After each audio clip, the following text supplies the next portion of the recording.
Diesel দিয়ে আগুন ধরিয়ে দেয়া, শরীর নিয়ে ঠাকুরগাঁও জেনারেল হাসপাতালে মহিলা সার্জারি ওয়ার্ডের ৫০৯ নম্বর কক্ষের ২০ নম্বর শয্যায় চিকিৎসা নিচ্ছেন ২৫ বছর বয়সী ৩ সন্তানের জননী লতা বেগম। গেল ১ জুলাই সকালে নিজ বাড়িতে নির্যাতনের পর পাষণ্ড স্বামী মোহাম্মদ আলী ঘরের ভেতরে ড্রামে থাকা ডিজেল নিয়ে স্ত্রীর শরীরে আগুন ধরিয়ে দেয়। এ সময় শ্বশুর শাশুড়ি উপস্থিত থাকলেও এগিয়ে আসেনি কেউ।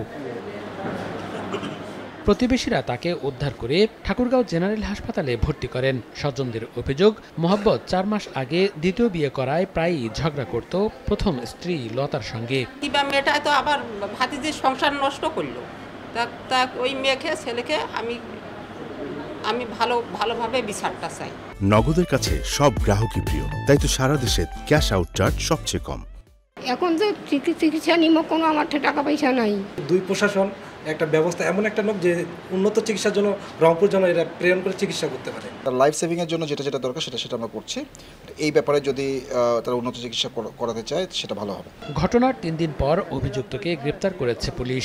বাকিদের গ্রেপ্তারেও চলছে অভিযান। মূল অভিযুক্ত লতা আক্তারের স্বামী মোহাম্মদ আলীকে গ্রেপ্তার করে বিজ্ঞ আদালতে সেন্ড আপ করা হয়েছে। অন্যান্য আসামিদের শনাক্ত এবং গ্রেপ্তারের চেষ্টা অব্যাহত আছে। ৮ বছর আগে পঞ্চগড়ের মোহাম্মদ আলীর সঙ্গে বিয়ে হয় লতা বেগমের। এই দম্পতির এক ছেলে ও 2 কন্যা সন্তান রয়েছে। সময় সংবাদ, ঠাকুরগাঁও।